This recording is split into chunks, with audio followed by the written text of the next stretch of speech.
waking hour, with its high-powered, embedded media insider sources and media outposts listening and observing, checking for any top-secret intelligence in relation to Project Doctor Who. The Sense Sphere keeps monitoring the airwaves and subwave network and report par intelligence assessments suggest revelations or policies that could damage or influence Doctor Who. We act.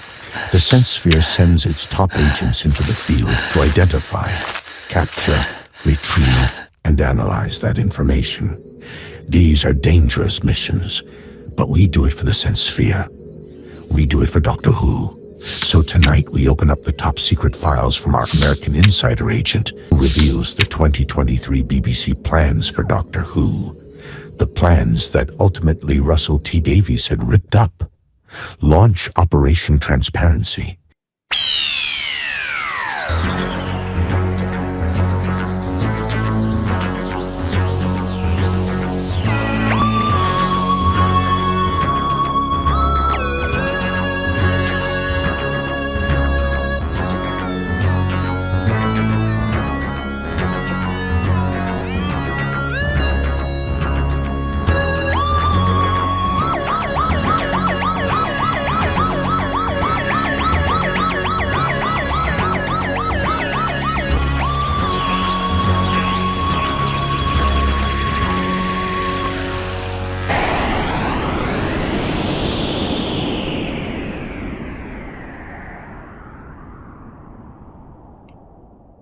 Brendan really knows his stuff. Well, I'll try and live up to that. Good to see you, everybody. It's Saturday night. It's Who Night with a stellar panel and some real insights into the original BBC plans for Doctor Who before RTD returned and took over the helm of the show again with his dream of lockdown reunion parties with Tennant and Tate. We have a whole mini-series on the Disney Doctor Who dossier, loads of insights, data, exposés. So stay tuned for that because that'll be unfurled over a series of weeks. But I don't want to be a killjoy. I'm sure with the panel are as excited as we all are to see old Doctor Who again. And we'll start by just getting their kind of deliberations on that. And then we'll go through to the three areas, the three plans the BBC had that RTD killed off. So let's get them on. Let's say hello to them. First one, hello, off to Dallas. Hello, Christian. Howdy, howdy. Good to be here today. Well, you see, I'm going to be bittersweet today. I'm going to show you a nice little clips again and just see your quick reaction. And then, of course, I'll tell you what could have been. It's going to be a killer. And right.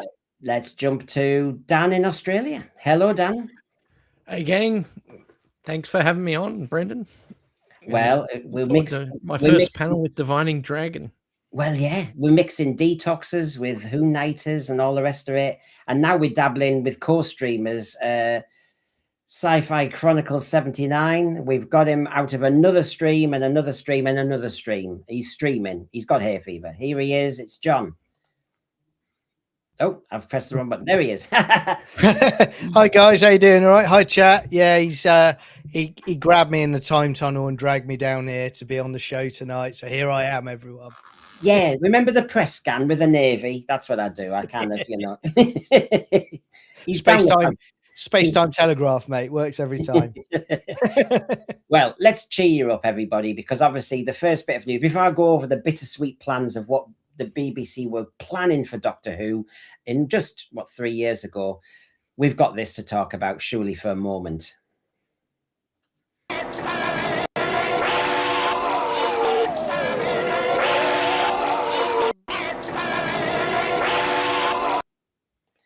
It's like a suicide pact that they kind of exterminate their own kind of, videotape. So, Christian, have you seen some of these clips that are out there of the Dalek Master Plan, episodes 1 and 3? I have, and I'm excited to see them brought to light. It's about time we had this new infusion of classic Who. I dare say everyone on the panel would be happy and grateful to get any classic Who back. Oh, yeah. I mean, Dan, have you looked at them? I know we're going to try and do a kind of I'm going to try and show it to the Aussies. But what did you see in particular that got you? Yeah, look, I've been paying attention to the film as Fabulous clips dropping, and so excited for them. I remember throwing them some coin in a donation when they first sort of went public last year, and I think Dalek Master Plan when on one of the detoxes that we did, it was one of the stories that I wanted something to come back from, and 2 whole episodes. That's so awesome. It is. It's spectacular. And I just want to, I do courtesy, it is a stellar panel, and it would be even more stellar. Joe is booked to come on, but Joe might be unwell. So we'll look around. She might appear. So we know you love Joe, and get well soon, Joe. Yeah. Keep well, Joe. No pressure. But if she comes on, it'll add to the merriment. So yes, John, I mean, gosh, 2 episodes of classic Hartnell. Again, this has just been a wonderful week for me for Doctor Who. This is proper Doctor Who. I was so excited when this broke that night and we came on and did a show, and I'm still buzzing now. It's just going to be an absolute joy to watch these Hartnell episodes that I never thought I was ever going to see. And like Dan was just saying, I always got told how rare it was likely to be that we'd find any master plan, and suddenly to get not just get 1 but 2 episodes back, I'm just over the moon with it. And on top of that, I got season 21 this week as well, so I'm in heaven with Doctor Who at the moment. And whatever this show tonight throws at me, I'm going to keep remembering about these returned episodes in season 21. And that's why I'm trying to be the classic sense of perspective sense for you, where you get a bit of good and a bit of bad. I'm good cop and bad cop at the same time. Although when you hear the plans that were shelved, you might actually be cheered up. But let me just say hello to everybody. We've got loads of people in already. Stephen O'Neill, Farsight, Garbage moderating, and look out for him on Tuesday night, everybody. He's on one of our panels. Garbage who puts his money where his mouth is. Aye. So if the ratings go down, you're off. No. I'm Is it really him though, or is it AI? Yeah, exactly. He's in bed somewhere. David Harding, Julie, good to see you. We've got let's have a look. Who else have we got there? We've got Stephen, Jeannie, Frith. I often see your texts. If I miss anyone out, absolutely bollock me. Lee Smith, and have we got Mad Mackham, Woodhouse? There's loads coming in. I tell you what, you all love these shows. These are the shows you love to hate. I know you all going about the sauce. You want to hear all the waffle. Now, Wolf instead, question: any insight into why War Between them and them has not yet been broadcast on Disney Plus? Now, just before you come in, John, because I've got an elderly brain, you see, I've got to remember. I keep forgetting. How many shows have I done when I was saying something and I've forgotten? The American source, who's the Corv Tonight show, did actually say he has a strong understanding, really, that they're just going to drop him. Just throw them out there at some point. They're really they're not proud of them. They just want to kind of accidentally drop them behind them as they're walking along like some litter.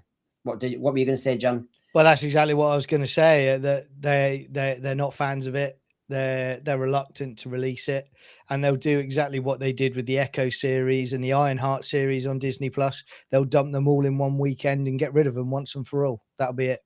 That's consistent. That is consistent. Maybe with the cost of memory at the moment in the tech space, they just can't afford to waste any space on Disney Plus by uploading them.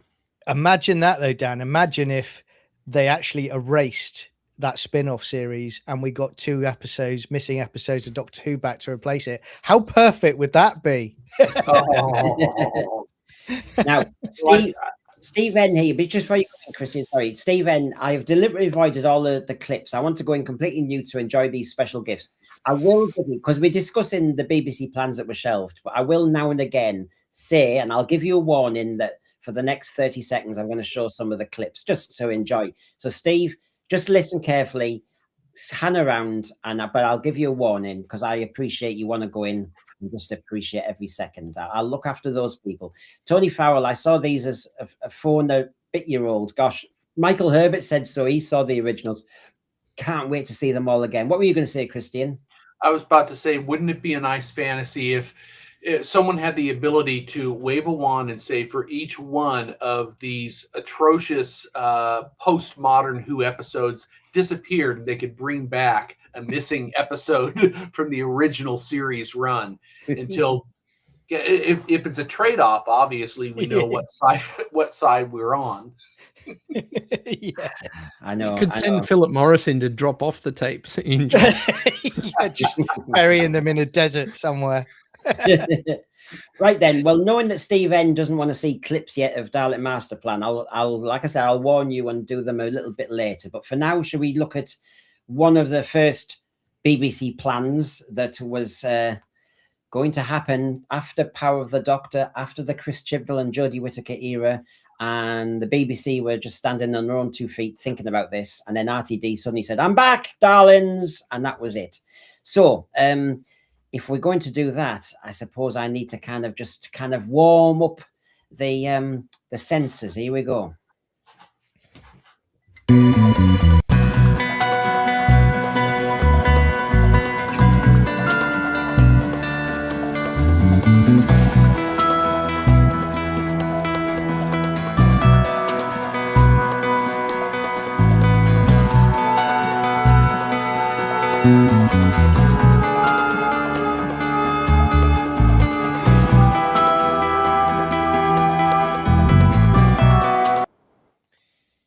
Yes, these are all from my American source tonight, so you can enjoy. So the BBC plans for Doctor Who RTD killed.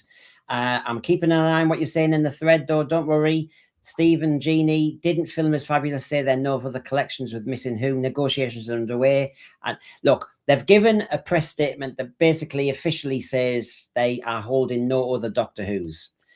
I know I've done shows and quoted them from other podcasts, and I'm, as an English teacher, I'm quoting exactly what they've said.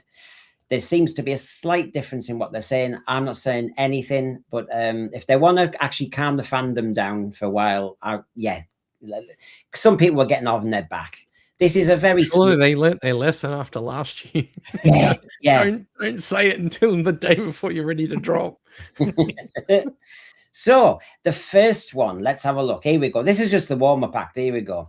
The BBC original plan was to be ready and fresh for a relaunch. So after the Chibnall era, they wanted to freshen up the brand. So they came up with 3 ideas to do that. Okay, so here we go. First one. And remember, I'm telling you 3 plans that RTD killed off. And actually, my British source said, I don't think a showrunner can be blamed for wanting to do a new series and shelving these ideas. So you've now got our source actually backing up RTD, saying, actually, you know, when you see the plans, good for RTD for shelving them because the new series should come first. Because he was wanting Christian to rush on a new series. But I disagree with the source here, because I was thinking, why doesn't these plans, I kind of like some of them. So when you see them, why couldn't we have just got on with them? And it gives thinking time for the showrunner to actually work out what went wrong with the Chibnall era. You know. Agreed. Totally agreed. Well, I'm looking at the caption, RTD killing off BBC plans for a McGann miniseries. Okay. We've discussed many times, McGann is a wonderful holding position to kind of maintain the audience with a respected and established incarnation of the Doctor, who frankly did not get fair airtime during his initial introduction. So let's go ahead and do something with that. It feels like a lost opportunity, something that they booted away that should probably have been brought to pass. I mean, what do you think of the kind of logistics, Dan? The showrunner comes in charge of Doctor Who. He sees BBC has 3 other plans for Doctor Who, but he wants to rush into a new series. That my concern is hold on a minute. What's wrong with it? Doctor Who was going to be made, but and then he could have had time to just get his ducks in a row and maybe wait for shoot, you know, all the stuff about waiting for actors and all the rest of it. Look, I think when they remember they launched the Hooniverse at the same time as all of this talk, the announcements for Shooty and all of that. I mean, when they announced spin-offs and the Hooniverse, this exact plan would have made total sense, that you would want to build a McGann, a Paul McGann series with the Eighth Doctor. I mean, it was, everyone was ready for that. But I am really glad that the BBC didn't force RTD to do something like that, because given what we saw and where RTD's headspace was, you don't want a showrunner being forced to implement a plan that they just don't agree with, or it's not where their vision's at. I mean, John, your thoughts on, you know, you're the new boss, you've come in, it's about making TV. The BBC had 3 other plans, and it would have been versions of Doctor Who, but you shelved them saying, no, we need a new series with my Doctor, blah, blah, blah. I mean, what do you think of that? When I really do think reflection was what was necessary. Yeah, I think for me, it takes somebody to actually have the guts to push back and say, no, we're not doing any series until we've got our ducks in a row, until we've come up with a cohesive story and season arc that makes sense to go forward into production, and to get in the production and the cameras rolling. I think it just shows that this is another problem with the BBC. I think they're so focused on whacking out a new show these days that they don't focus on slowing the brakes, putting the brakes on, slowing down, and just basically taking their time. Actually, make sure that the scripts are watertight before you do anything. Yeah, That's the problem. But John, I was thinking, we've discussed this many times. The BBC doesn't seem to have an understanding of the show in the first place. So we're talking about them needing to nail down quality stories and a quality arc, if that's the direction you're going in. But you don't have anyone there capable of making that kind of an informed decision. That's a problem. Go on. Sorry, I was just going to say, just following up with what Christian was saying. It's a controversial thing because people won't like it, but I would actually have someone put in place like a custodian who knows Doctor Who in and out, someone like a Nicholas Briggs or someone like that knows Doctor Who and is basically able to help guide going forward. But you know, we got people coming in pushing their own narratives, didn't we? I'm torn on this one because I've actually I've not even been flippant about it, but I like what Peter Davison now says about Doctor Who, and he's got a director head on, a writer head. Remember, he did the 5-ish Doctors. That was great. But you know what? The same point of view saying that, and I've kind of said a version of it, I'm also thinking I'm sick to death of people being custodians of Doctor Who, their version. I almost want somebody bloody fresh, just somebody who... Remember Innes Lloyd? I haven't got his quotes tonight, but Innes Lloyd wasn't even into Doctor Who. Innes Lloyd didn't even like sci-fi, but look what he did to Doctor Who. Yeah. You know, so I sometimes wonder, can we have fresh now? Because we all talk about Fitzroy Taverns, we all talk about these things, and you know, Pete McTighe, so-and-so, whose turn is it next? Nick Briggs. I mean, I don't know. In the end, I think, can we just have somebody I've never heard of who hates how TV is at the moment, who hates sci-fi and is going to try and make it successful? Yeah, that would be actually excellent if you could go in that direction. Someone who's got a track record of delivering quality, not agenda. Yeah. Not BBC directives, but quality content. Everything they put out seems to be top tier quality. There's integrity in what they do. And if they came in saying, I'm not familiar with this property, I'm going to educate myself and I'm going to generate quality Doctor Who as a professional, wouldn't that be original? Well, I mean, absolutely right. I mean, an example I give is, you know, you look at, say, Star Trek, and you look at Nicholas Meyer, and you look at the people involved with those Trek movies and what they do with Rafa Khan. They went back and they looked at the original series, didn't know about it, so they went back and watched it, and then they watched Space Seed and they were like, this Khan character is interesting. perhaps we can do a sequel in a movie about that. And that all came from them not knowing about it, but wanting to learn and understand the product that they were trying to put forward. You need someone like that that's going to come into Doctor Who and go, right, okay, I'm going to go through it with what we've got, and I'm going to try and bullet point down the core concepts of what Doctor Who is, and then I'm going to go from there. And if anyone tries to deviate it, whichever producer comes in going forward, if it tries to break those core principles, I'm not allowing them to do it, and I'll push back. Well, you see, our stream last week, which I'm sorry about that BBC bombshell, but when my source told me, and I don't think he even thought that was the core of what he was telling me, but when he said they are never going to scare the kids again, I'm thinking, well, there's a core of Doctor Who gone straight away. Now, let's get into it. Here's plan number 1, an animated special with the classic Doctors. Now, when I hear that, everybody, I immediately think 1970s animated Star Trek with the original actors, and I loved it. And they didn't dumb it down. This was not CBeebies. This was actually, you know, animated Star Trek was bloody good fun, actually. I really did like it. And it was a brilliant filler.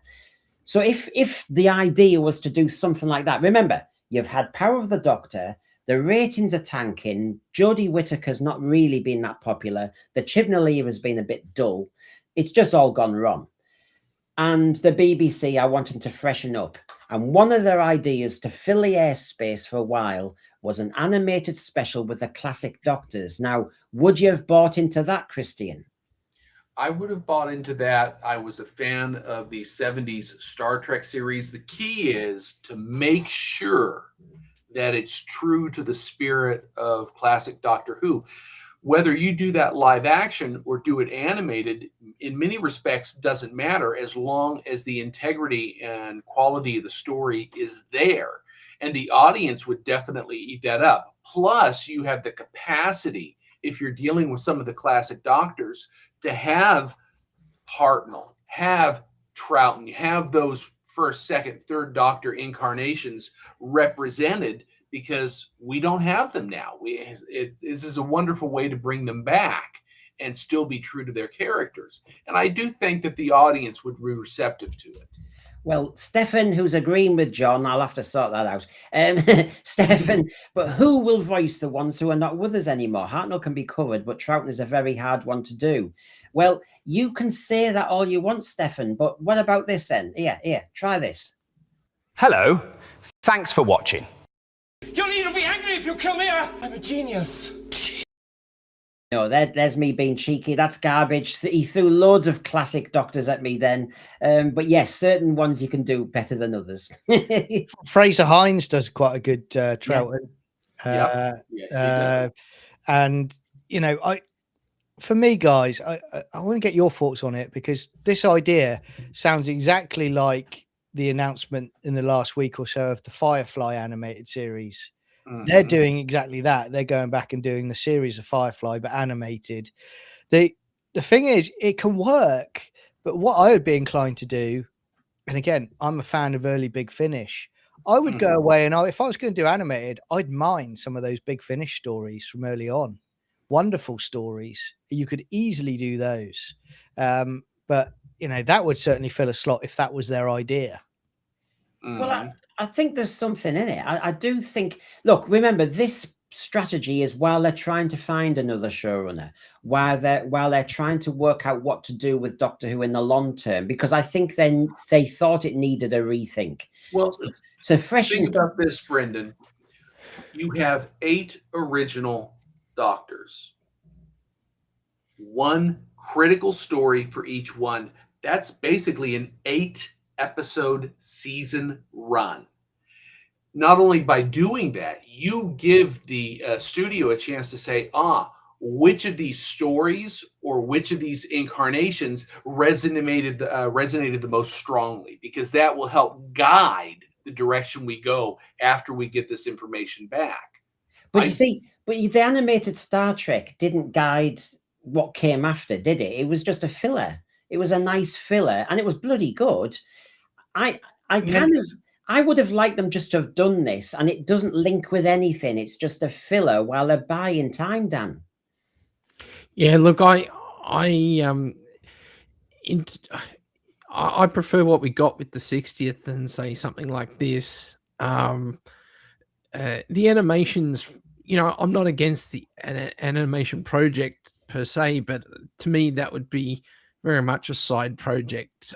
You're not going to capture a mainstream audience with, you know, that quality of animation. I mean, and it's already a controversial space in the fandom, especially with all the reanimations of missing episodes. And I just think the other thing is the, you know, we had the 3 Doctors and the 5 Doctors, and they were great for their time, and that the series was relatively young at 20 years old.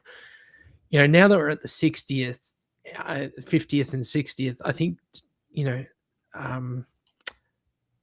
Stephen Moffat had it right in saying, look, we need to find a new formula or a new approach to the anniversaries, and accept that time's moving on. We just can't go back. It's not going to work. I know, and I hear what you're all saying. I mean, but you see, we all loved the 5-ish Doctors. I thought that was more Doctor Who than we got afterwards. Yes. Really, it Yes. was really good. I have to say, I was really enjoying it as much as I enjoyed the Adventures in Time and Space drama. When that's Yes. not really Doctor Who, that's just a drama about the making of Doctor Who. But I loved it. It felt as though it was really a connection to Doctor Who, and so Yep. I know what you're saying. I can see here. Had the heart. Yeah, Steve Enge is saying, and thanks, Steve Enge. I promise you, I will give you a warning when the clips come up. Animating some Big Finish stories might be good, but budget will be a big problem. Now, yeah, if they're going to do an Abominable Snowman style one, no, bog off. No, you're not doing it. I'm not allowing you. But there's that. Now, I wanted to put this up before I forget. Bernard JKD said this. Without an exact time frame on the proposed ideas, like the animation of the classic Doctors in a special, it's difficult to decide on whether the right strategy was implemented, i.e. 3 specials with Catherine Tate and David Tennant, making him gay, having Mavity, making Isaac Newton Asian, having a Star Beast, yeah, and then doing season 1 quickly when you didn't have the actor in place because he's on something else. And I don't know, Bernard. I feel as though I know my answer on this one. I kind of, when you've seen all 3 ideas that would have been running parallel for a year or 2, then I suppose we'll revisit what you say here as well. I don't know about the time frame, but it would have just been a nice filler while people high up are having a think about this. So let's have a look. Hey, we'll give you a bit more of a taster because that's what it's all about. And Garbage Who AI helps me out with all of this. Oh my word. Ah, there you are. Oh, no. I seem to be stuck up here. I mean, if you imagine their original voices, I don't know. It is going to be like animated Star Trek. I could buy into it. I really could. So we've got that. But of course, my other source came into it. I mean, this is how it works, you see. So my British source discussing this revelation from the American source said, if true, RTD made the right call. Animating classic Doctors in an anime style or animation style is a no-brainer. I'm surprised they don't do it anyway. The animation market is huge. It's larger than live action drama. So his first statement there is to do with all the plans together, which I talked to him about. And then, but he does like this one idea of the animating classic Doctors. Now, he likes a particular style. When I talk to him, he'll tell me so many anime stuff out there. You know, he's an expert on it in many ways. So he thinks that's the future. Now, he thinks that's a very good possibility for actually, you know, being a filler. What do you think, John? I mean, certainly you can do it, like you say, that it's about the animation style that's chosen. I mean, me personally, I still love and adore, and I think they're still the best, the Cosgrove Hall stuff from the Invasion. Like, what is that? Blimmin' over 20 years ago now. I think it can be done in that sort of style. I don't agree with 3D for the sake of 3D. If you can't do it right, just stay 2D. I think that is a way of doing it, but I think the trouble is we're in a different place now. We're in a place where you've really got to have someone coming in and taking actually live action Doctor Who seriously now. and putting a production together. I think another animated project, and again, this is controversial opinion, but I just don't think the interest is there now like it was at the 60th for people to want to have an animated series, because I think it's fallen so far down the chain. I mean, and this is what I mean. I'm giving you one plan at a time, but I suppose at the end, John, we should revisit this, like I said to Bernard, and say, right, for the very reasons you're saying, John, they came up with these 3 plans to freshen up Doctor Who, because people have fallen out of love with it. So there was an idea there, and obviously I'm asking you unfairly to pick each one at a time, and then we'll judge at the end. But I know what you're saying. I know what you're saying, but I kind of can see how this could fresh, if it's done right, of course. Stefan says, seriously, the show is so big, there surely should be a queue of people who want it. But RTD has made a mess to follow, i.e. why they took a detour this way. Woodhouse, we don't want animated crap. It wouldn't be produced by RTD. It was already planned. And the trouble is he came in saying, no, we need a new series. And look where we ended up. Zach Whitten, it's interesting the BBC were thinking of a classic Doctor cartoon in 2023 as the lost episode animation's been full swing then. Timing. It's all about timing, isn't it? You do wonder, actually. They'd never have a companion with dangerous weapons these days. Well, yeah, but I saw people in the thread saying a Leela cartoon. They'd be up for that. On Ace. I mean, Ace, there's some good companion ones, I suppose. Stefan, Brendan, how would you and the panel feel about making some of those stories that never got made? Well, I think if I was talented. I think that's why some people mention Big Finish, because there's stuff out there that could be done. Now, there's a lot of questions coming here, so when I come to Christian and Dan and John, just pick on those. Lee Smith, the Star Trek cartoon was because he couldn't get live action funding to continue. Well, and it's well received because a lot of people see it as effectively the continuation of the 5-year mission, and it's the 4th year, and then a lot of people see Star Trek Continues as the 5th year. So it is well regarded. I love it, but I do. Well, it was considered, John. I think many of the stories, many of the writers were part of the original series run, and then they came in, they had stories ready to go for the 4th year that weren't used. They simply adapted them. So it was, in essence, the 4th season of that series. Now, I can see what you're saying, everybody, and I'll bring Dan in a minute. Stephen O'Neill, I don't want animations, I want live action. Stephen, I agree with you. I was agreeing with John, actually, but the point is, sometimes you rush into drama. I'll call it season 1 with Shooty. And sometimes you think, could we have parked it for a year or 2? I don't want 2 years of no Doctor Who. So some animation, the other 2 plans that we're going to discuss, I'd have probably bought into that, while somebody comes in, has a master plan, talk about master plan for Doctor Who, and slowly gets all their ducks in a row. Better than saying, let's do 2 series all at once. Yeah. And let's spend all this Disney money on a 5-part Sea Devil series that nobody's asking for. Let's really go for it, darling. That's what we got. So actually, now we've had 28 or 26 episodes of live Doctor Who drama. I think I'd like a Peter Davison animation, actually. Yeah. That, I'm being fair, I hope. MUFC, I think if they do an animation and it's good, the BBC could hire the same team to do some of the classic Lost episodes. I'll just get a few more in, Dan.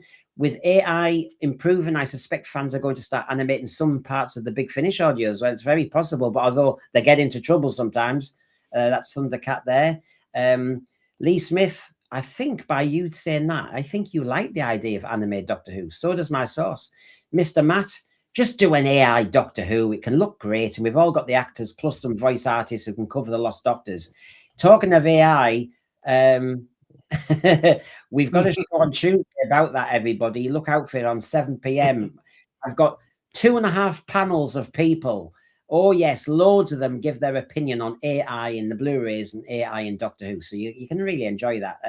Since you're mentioning AI, go on, Dan. What were you going to say? No, look, I was a fan of the idea of having classic Doctor specials standalone. I think what Christopher Eccleston said, if you get me, you get me on my own. I think crossing the streams should be a rare and very important event, and it would have been great. We could have had 3 or 4 60 to 90-minute specials with Paul McGann, Sylvester McCoy. Definitely would have liked to have seen a Peter Davison episode, but just have standalone episodes. Do you know what? It's going to be a good fun tonight while we go through these ideas, because look, I've mentioned the Abominable Snowman and now people are defending it. So Abominable Snowman wasn't the worst animation. It didn't capture any of the dark, spooky, shadowy atmosphere. Then we've got Steve and Jeannie Frith. I liked the Abominable Snowman too. Maybe Film is Fabulous might come across more episodes of Snow. Well, exactly. And there's hope for it there. But we all have opinions about Doctor Who, don't we? And this is the beauty of it. And Simon McCoy, good to see you. Yes, the animation let it down. I don't know why they don't spend more money on it, as most of the animation looks South Park level. But South Park can be good. Yeah. And again, the reason that they do it on South Park at that animation style is so that they can whack out episodes quick. That's why they do it. And again, Doctor Who's different. You're looking at something that people are going to watch and go back and watch. One thing I would put out to you guys and the audience, and this is my view on it, something that's far cheaper than animated series and whatnot. While the show's off of the air, why don't you broadcast a list of the best Doctor Who episodes from its history, put it out on a good time slot, let that simmer into the audience. Yes, I know you're not going to get the massive viewing figures that you would get from a new episode, but at least it starts rebuilding the brand and people start thinking, that's really good. I really enjoyed that. And they feel that's Doctor Who. Then you launch your new show once you've done that, of rebuilding the faith of the audience. Well, we've got interesting points coming through. It's a really thoughtful thread tonight. And I tell you, I don't want to rush through any of the conversations. This is still the animation of classic Doctors. David Harding in Toronto. The problem with animating the Big Finish audios is that they're written to be listened to, which means there's more exposition in those stories than there would be in a TV show or film. Fair comment, lads? That's what I want. It would need adaptation, but yeah, I get the point. They've written it for no pictures, so exactly. Well, it's always going to be an adaptation. You won't do it word for word because it's a different medium, but the stories are good, and as long as you're tapping a good story and using the medium in a way that reflects well on that story, they mesh well together, then everyone wins. Oh, well, hold on. I've got another classic Doctor wanting to speak to me. Brendan really appreciates every single one of you. This is like when AI says something that I don't mean. God, I mean, honestly, thanks, Tom. You see, that's done by Garbage Who AI. They don't look too bad, though, do they? They're doing good. Doing good. Can you imagine that as a proper series, though? I mean, honestly, it's done in the Sharda animated style, isn't it? That it's got that kind of Sharda set feel to it. It looks great. And again, trouble is, has that ship sailed now? I think it probably has. Well, I think it comes back to what you were saying earlier. You want to be able to rebuild the brand. And the best way to rebuild the brand is with respected quality episodes that kind of fill a slot, keep it in the public consciousness in a positive, not a negative sense. And you could extend that for a year, maybe 2 years, as you revisit these quality Doctor episodes, and then use that as a launching pad for the next incarnation, whatever that looks like. But to go completely fallow, you do run the risk of it being more or less dismissed because the ill will of the last 10 years is so profound. So you want to do something positive to keep people engaged. Well, animation would have been one of those possible mechanisms. So animation here, anime style is what the source mentions. He says that's not what the plans were. I don't think the BBC would even know what to do with anime. But he does say the animation market is massive, and it's he's a media producer, and he said it's larger than live action drama. Now, he did say about our version that we're getting, by the way, everybody, anyone moaning about animation of classic Doctors, which I would have hoped would be that lovable kind of Star Trek style one, instead we're getting CBBS Doctor Who. Let's just think about that. And of course, my source there said, if you're going to make a sort of animated version of Doctor Who, aim at a 12-year-old, do anime. I think you get the impression he likes anime. Do something that will actually get a big audience, so you can build a new audience. Spoon feeding 3-year-olds this thing called Doctor Who with mischievous aliens is cynical and crap. And I bet you'll have fart noises as well. Mm. Yeah, this is terrible. I was so disheartened when I heard this is what they're doing, because the cynic in me says that this is clearly a vehicle to push more messaging. Because I mean, why would you target? I mean, even the founders of Doctor Who knew that this wasn't the target audience. Yeah. It's just dumb, and the fact that you wouldn't scare kids as well. Yes, That's insane. Dan, I'm thinking that if they decided to go down the CBBS route, what you're doing is you're placing that label, i.e., Doctor Who is infantile, on top of the brand. Yeah. That's something that's much harder to bounce back from, because if you did that for say 3, 4, 5 years, now it's 2030 and everyone's looking at Doctor Who as that baby show. It's Teletubbies. You don't need Teletubbies Doctor Who.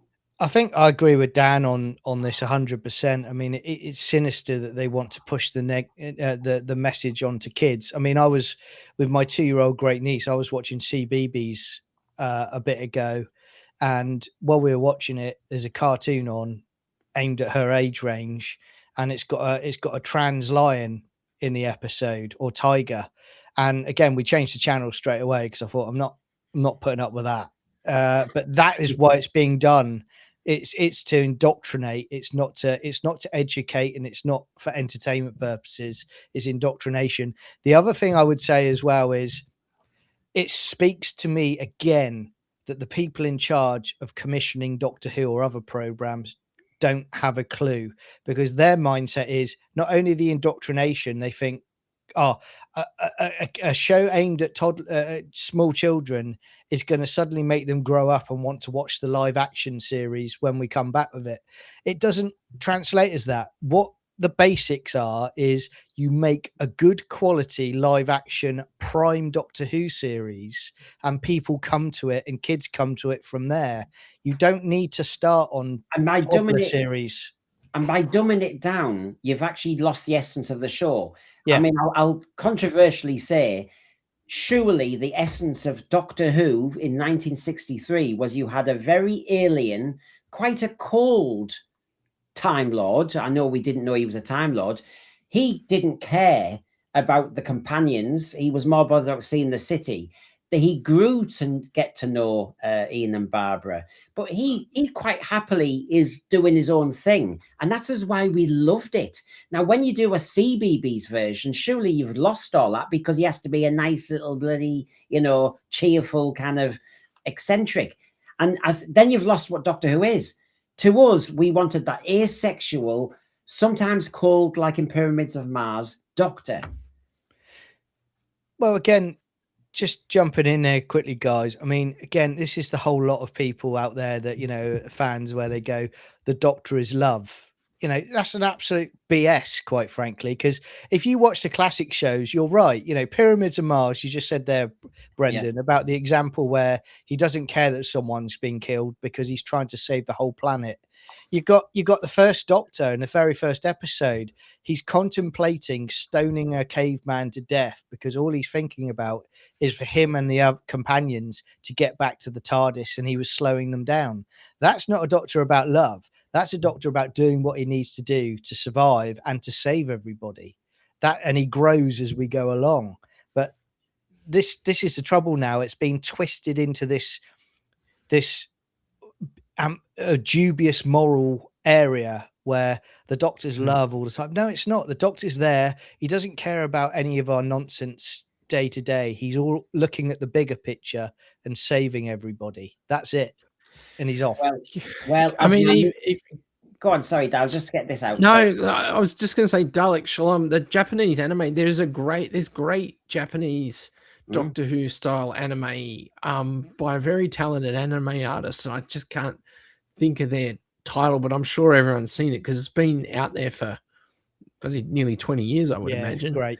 Yeah, and I mean, it samples classic Doctor Who, but it even makes you really excited to hear Kev McCulloch's background music. Yeah.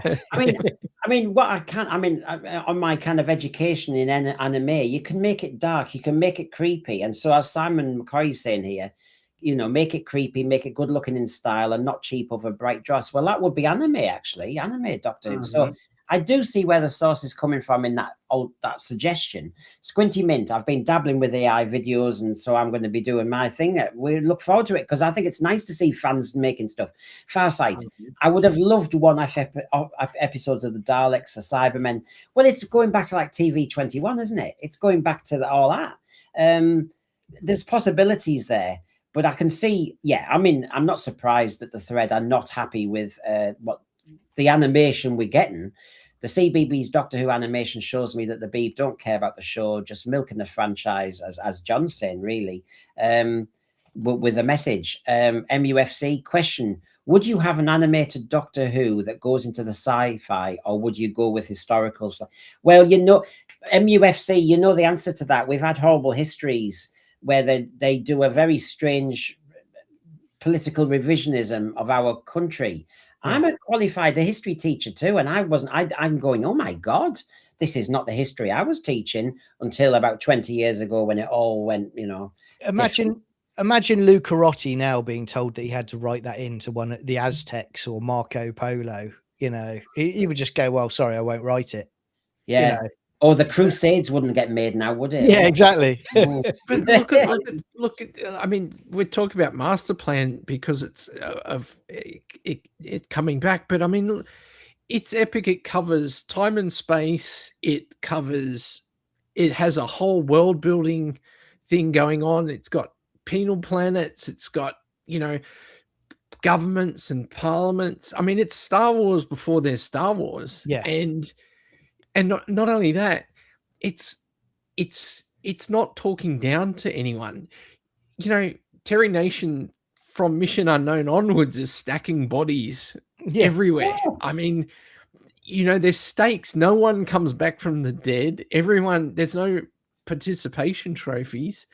You know, even the companion, you know, cops it. Well, let's have a look. I promised Steve N and anybody else who saved themselves for the actual episodes on April the 4th. I'm going to have a delightful 1 minute 40 seconds. So come back or do something. 1 hour, not 1 hour, 1 minute 40 seconds. You mentioned in the clip, so I'm going to do it now. So you've all had your warning. 1 minute 40 seconds of serious Doctor Who that we're all looking forward to, and actually it looks bloody good.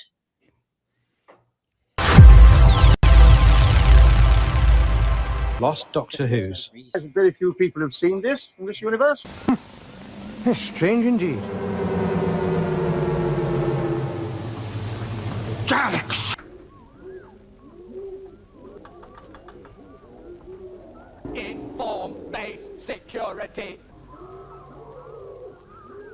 What are we doing out here in the jungle? We had to leave the temple. I'm in charge of this situation. Will you shut up?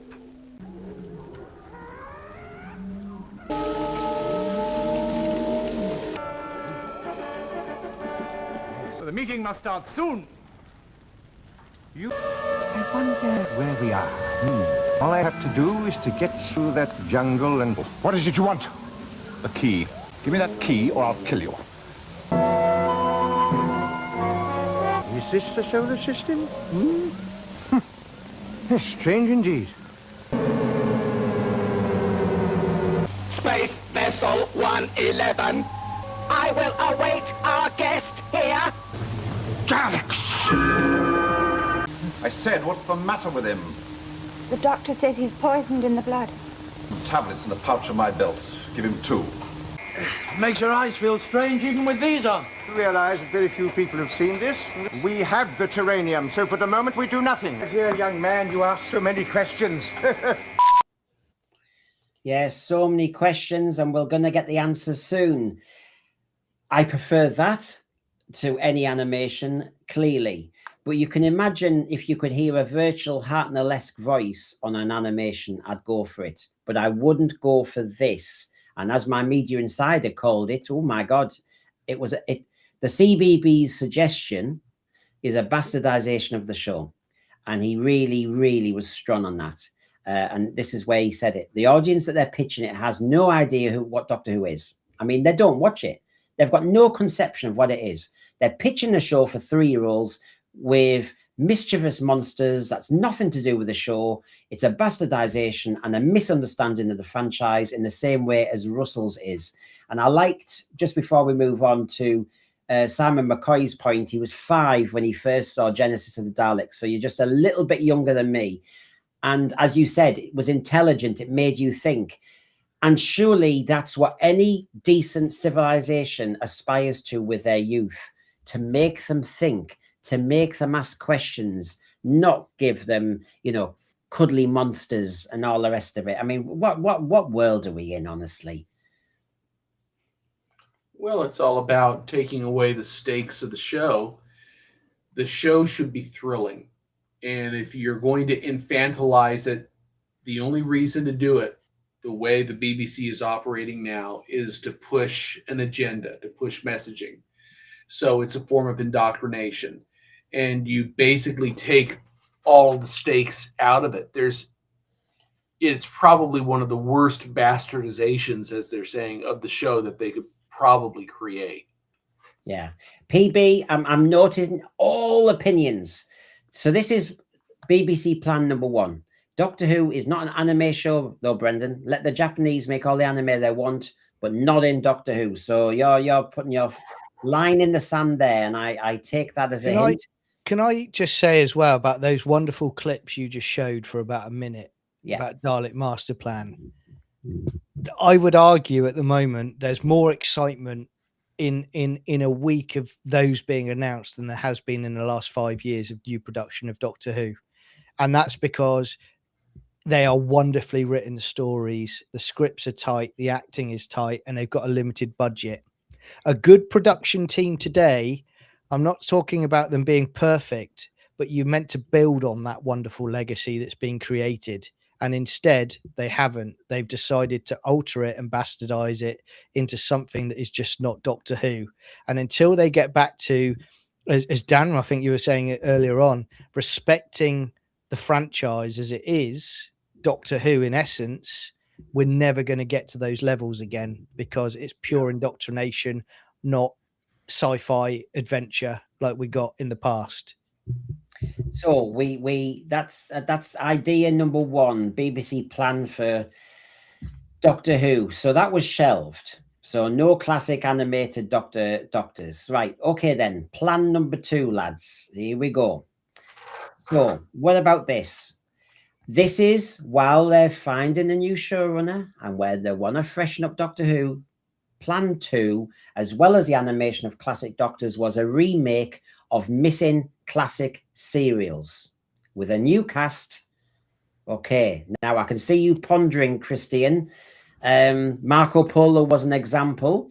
What are you thinking? It has potential, but it's risky.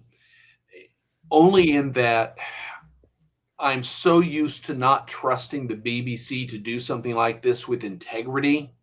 I can see them going in and promising to do a remake of a missing serial and then modifying it in some capacity, usually to push a particular narrative. So I'd be curious to see if it could be done. I would be willing to support it if it were done with integrity. But maybe I can ask the panel, is integrity the first thing that you think of when you think of the BBC? Well, I would say not with the current production teams. But look, I mean, to me, like Shakespeare, it should be able to withstand lots of, the ability to, who doesn't like a retelling of the same story? And I think that's definitely, there is an opportunity for that, with classic Doctor Who, because there are lots of great stories that, you know, to be redone with some money, with some time, they would need adaptation. I mean, as much as I love Power of the Daleks, I went to the cinema to see that, when they launched the animation, and it was not designed to be sat down and watched in a 90-minute window, and they painstakingly animated every last bit of that, and if it was a bit of a struggle session even for a fan, to get through. So, I mean, and that has had a retelling. I I mean, think this. Christopher Barry's Blessing. I know this. I mean, I've mooted this before. This kind of idea that instead of having a linear TV program called Doctor Who, that we split it off up now. I mean, who wants another regeneration story? For God's sake, I'm sick of seeing regeneration stories. I'm sick of them experimenting with the regenerations. So I can go a few years with no regenerations. I really can, and almost like you just see Chris Eccleston appear. I actually just think we need to get it serious again. We need to stop doing this Tinkerbell fairy dust and a bi-generation, a tri-generation, a regeneration that goes wrong. Stop it. Just stop it. I was going to... Sorry, mate. Yeah. No, sorry. I've just, while I was talking about this, and then all this list of missing stories. Yes, it's kind of walking on the graves of William Hartnell and others. I get that. But just like you can have a Miss Marple with Margaret Rutherford, and then you get a later one like Joan Hickson. They're separate. My concern is, John, that when I see them remake Great Expectations, when I see them remake Lord of the Flies, I see agendas, and I suddenly see, oh, it wouldn't be the Marco Polo that we're all missing and wishing Film is Fabulous find. What we're going to see is a very different Marco Polo. Yeah, I mean, I've got a few points to follow up on what you've just said there. And again, there's a Doctor Who example closer to home, and it's the Abominable Snowmen, where they decided that, the white actors that were cast in the original the original story that's missing, they decided that they were going to make them Asian in the animation because, it's got to appeal to a modern audience. Now, they would do that with remaking any classic Doctor Who episodes like that. My view is, if you've got a problem with it, don't do it. That's the first thing. The second thing is, I don't want them to do the they can do the missing episodes with the audio that we've got, and they can animate them. I would not do a series. I would actually, for the time being, while we're working on a new live action show, actually invest the money, instead of colorizing episodes, invest the money into a good animation house, animate those missing episodes correctly so that they are high quality and people really want to watch them. You'll be a lot better with that if you want to. I would also say, Brendan, what you said about the regenerations, I agree with you, because I've got fed up now of 2-3 years. Regeneration is coming. That there is no real stakes anymore, because you're kind of like, well, we know what's going to happen again. We've not had long enough with this Doctor. And then can we also please get rid of the stupid standing up regenerations? Because I want Caves of Androzani Doctor, where every cell in his body is dying. He's lying on the floor and he's changing. That's what I would expect to happen. If I was near death, I wouldn't be standing up and doing that. I'd be lying down and I'd be trying to keep it together. Well, this is one thing, John and Christine and Dan, where the regeneration discussion and the remake of missing episodes kind of hits the buffers with each other, because one essence of New Who Doctor Who, which is basically the essence of the showrunners now and their thinking and the BBC's thinking, is they're making the Doctor all about ego and vanity, because the last Doctor stood there TARDIS doors open and blasted. I don't know, it's got very net zero. And he blasted the universe and he said, "Joy to the world." And I think his words, because I actually had to look at this very recently. Yeah, the things I do. Before he went to the doorway, when he was obviously, you know, going to regenerate, he said, "I want to share this with the world," or something like that. "I'm not going to do this on my own." And I thought, do you know what? Death is a very private thing. You can have a whole room of family trying to hold your hand, but it's that individual who's departing. It's a very sacred, quiet moment, and this kind of joy to the world and all this lot. And I'm thinking, we're getting this wrong. He's overpowered as well now, isn't he, mate? You know, that's the trouble. His XP, I'm talking games where you level up as you go. He's at God tier status now. And again, that needs to be dropped down. I've said before, what I would do is I would bring the Time Lords back so there's a level above him, that there's consequences if he breaks the rules. That's John, what they're there for. I love that. God, bringing the Time Lords back would have been such a benefit to the show. One of the problems that Doctor Who has had with constant regeneration and playing with it is, again, there's no stakes. Now, let's say you had an actor who was willing to commit to it and did it for 7 years. Now that you've had it for 7 years and the most recent companion has been with him for 4, now you can play off of that because it means something at that moment to transition. And if there are Time Lords that he's accountable to, that he's kind of semi on the run from, you've got a tier, a threat that's credible. One of the problems that I had when they brought in Captain Marvel for the Marvel series is she basically was a goddess once she was empowered, which meant that all the other superheroes were totally irrelevant. Now that they have established that the Doctor is at God tier, every other character is immaterial in that universe. They need to bring him back down to ground, put a tier of people above him that he basically is accountable to, and bring back the stakes, which means you don't do a regeneration every 3 years. Yeah. That doesn't work. Yeah. Or, as John said, you bring the Time Lords back. But if you can't do that, have a Time Lord mother-in-law. That would sort it. Farsight, they'd have... Sorry, Dan, I'll just get some of you go. The thread are on fire. Farsight, they'd have David Bradley as the Doctor, acting in ways the real First Doctor wouldn't. And yes, and there's some interesting points. Cyber Control made a really interesting point I didn't want to lose. Dad's Army. We love Dad's Army. Great actors, great scripts. They did remake some of the lost episodes, something like that. And although the people who were doing the roles were really qualified and skilled themselves, it just wasn't it. I was trying to enjoy it, but every time I heard one of the actors playing the original lines of somebody else, I could hear the original.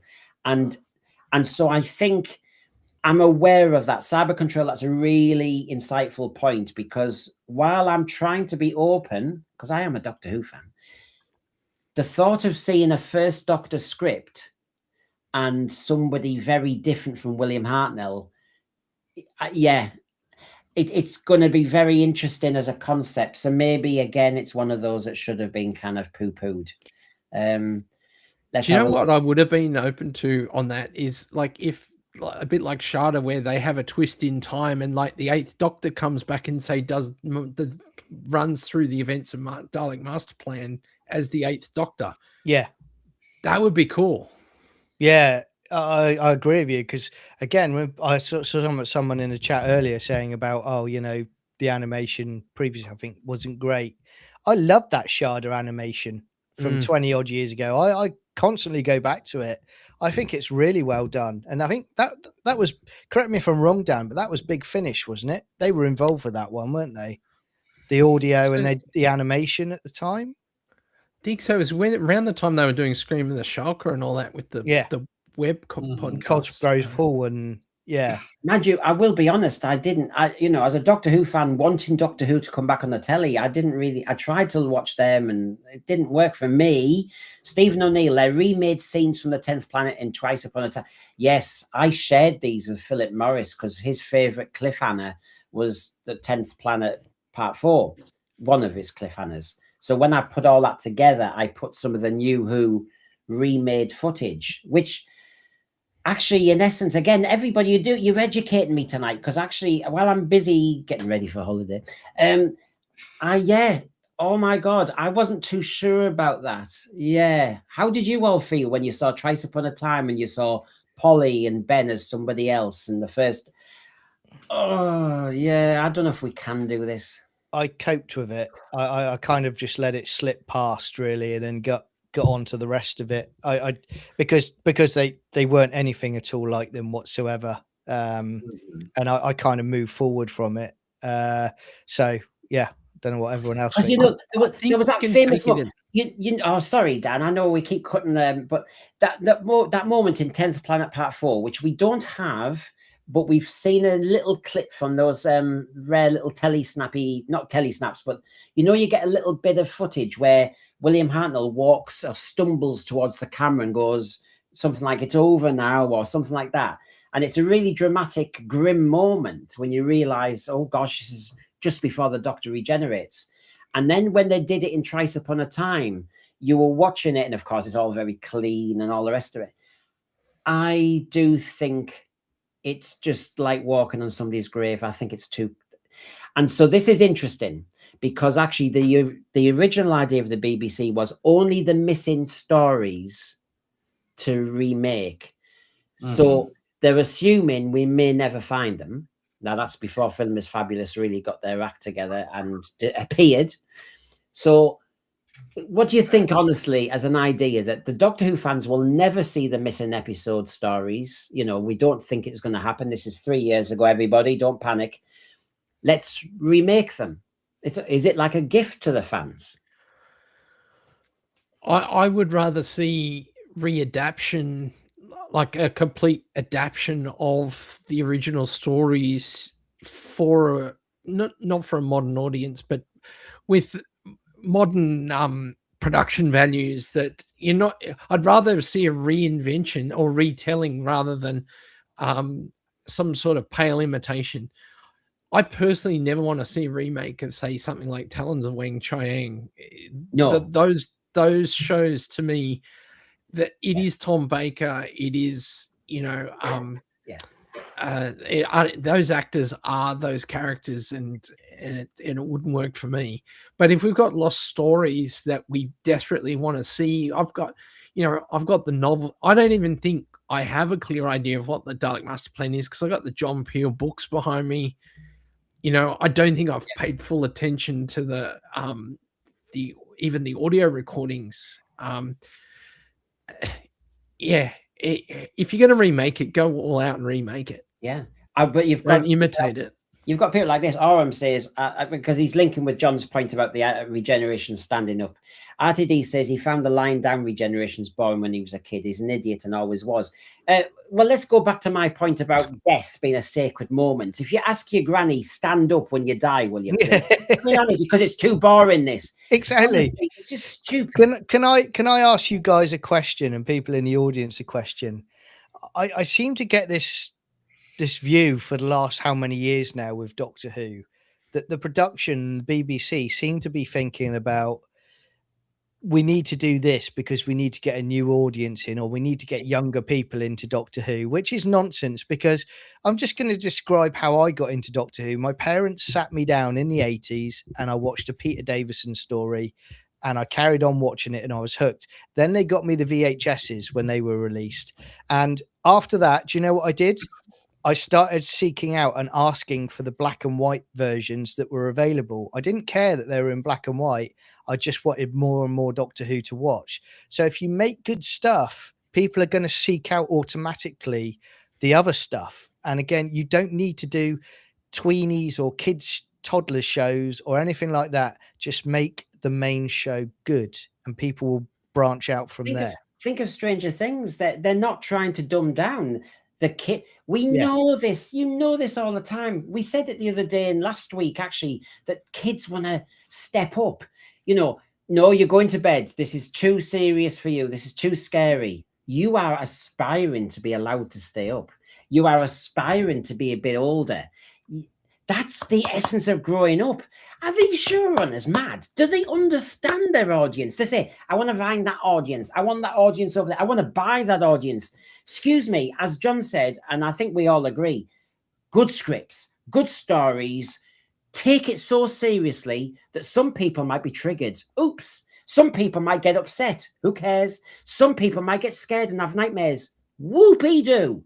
But by God, most of the kids will be going, I want to watch it. Dad, please let me watch it. Mum, away. Yeah. That's the point. Yep. Now, No teenager in the playground is going, oh, let's imitate what the little kids are doing. Yeah. It doesn't happen. It doesn't happen. In secondary school and high school in America, me and Christian are not hearing the kids going, have you watched Bluey? I mean, they're not doing it, are they? So No. let me just give you an idea of what it could look like. This is down to Garbage Who AI. The path ahead is long and uncertain. But we must press on together. Aye, the wagon will hold. Then let us move out.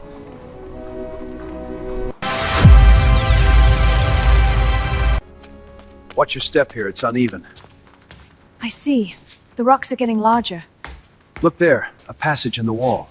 Yes, It also shows you what AI comes up with a lot of crud sometimes. Thank you, Garbage AI. I have to say, it does make me think I'd love to just...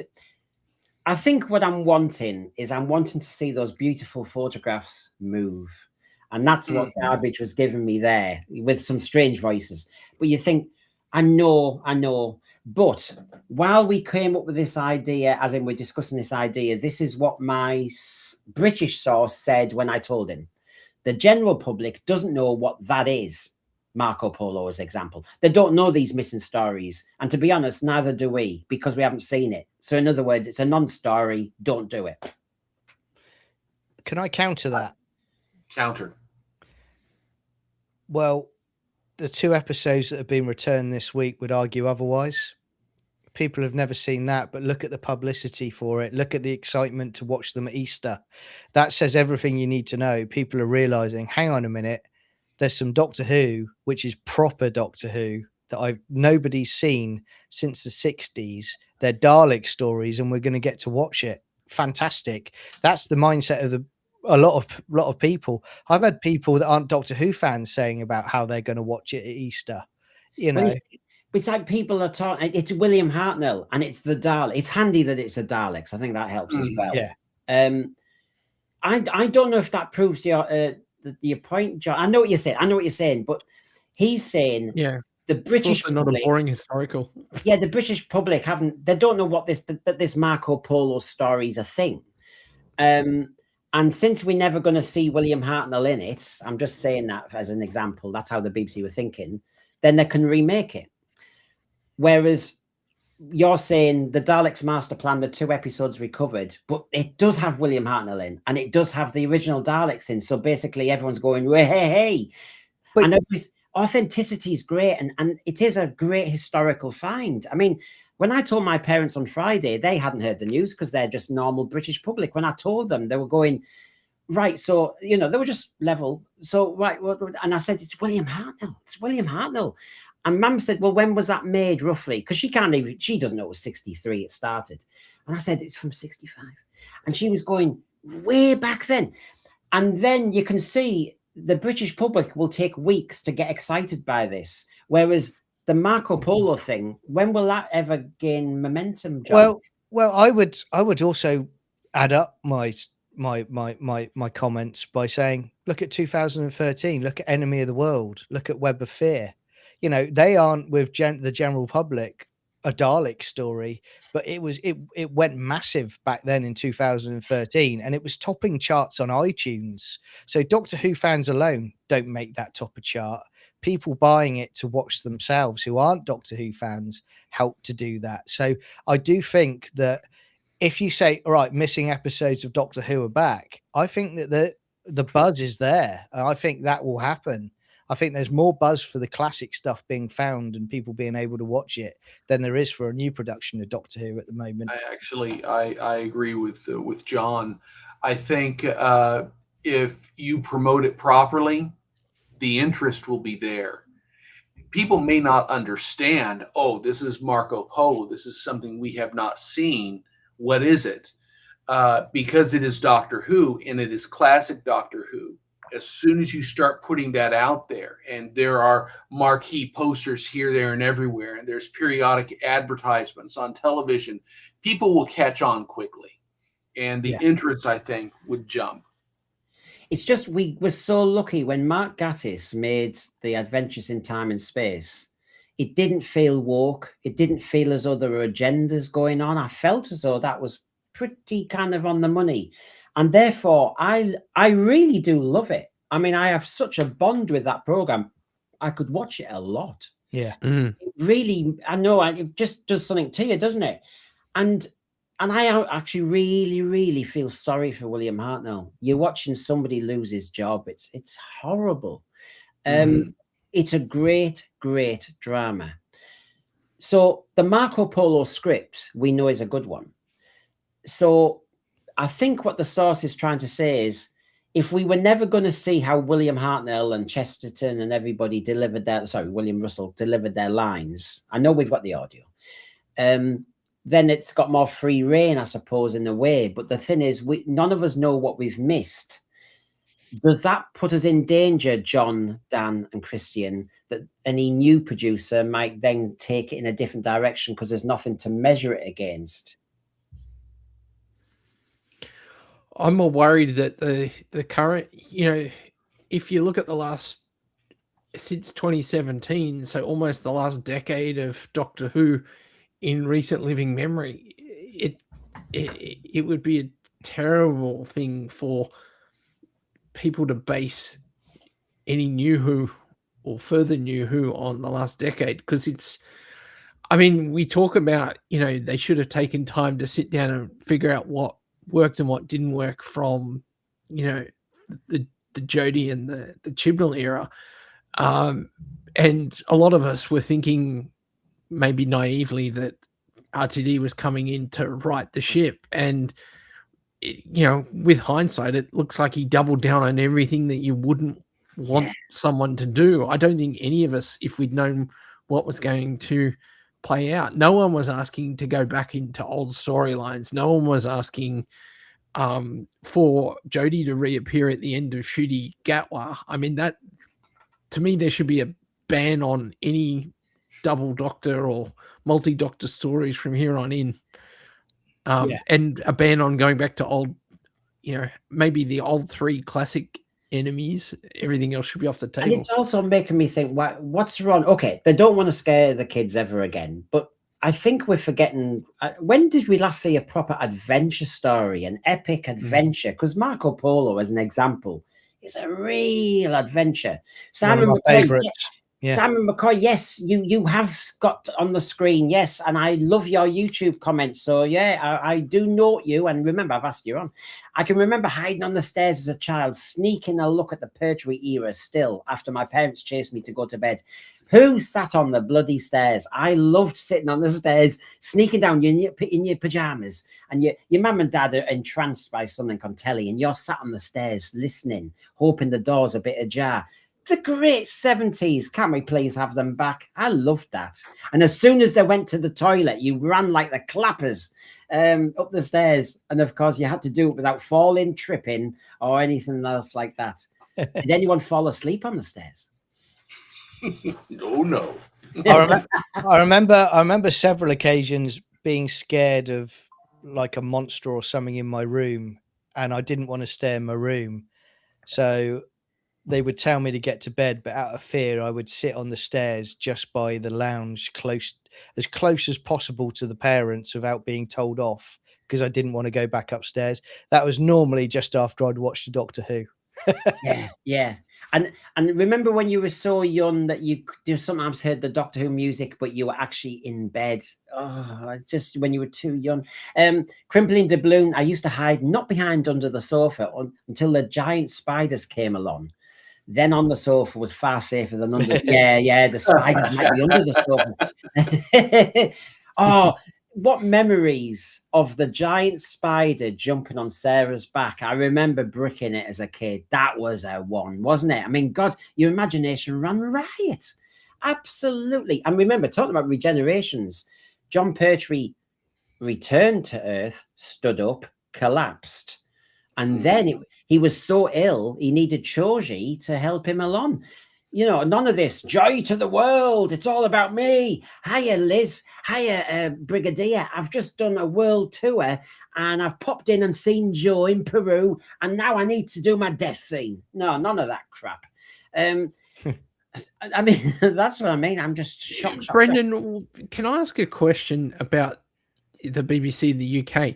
Do you guys have a set time of the day on any of the BBC channels where you will always find Doctor Who on free to air? No. Like they don't. I mean, our ABC here literally have always had pretty much right up until the Disney deal at some point on the schedule where you would always find a place with some Doctor Who playing. No, and even New Who before classic Who. before this BBC iPlayer and the Whoniverse thing. I think we had, I think Doctor Who, as in 2005 onwards, popped up on Netflix for a while, and then it was taken off. But the classic stuff wasn't. And then I think the last couple of years or so, I think they've done it on the official YouTube channel where they've been showing an episode or a story here and there, but pretty much it just wasn't anywhere until BBC iPlayer came along, mate. That's insane. I mean, you got the fact that they own an IP like that with 60 years of content, and they don't have a lousy half hour to an hour somewhere on one of the channels that they can fill the space. You were spoilt in Australia, and I know that when I backpacked there, you had it on all the blooming time. No. We in Britain, even though we bloody made it, we never got to see it. It was such a rare thing to see an omnibus at Christmas or something like that. Now, just to remind you, everybody, while we're going through this, my Who pets, I mean, 3 of them are packed. They're ready to go on holiday as well, but the rest of them are manning the phone lines at the moment.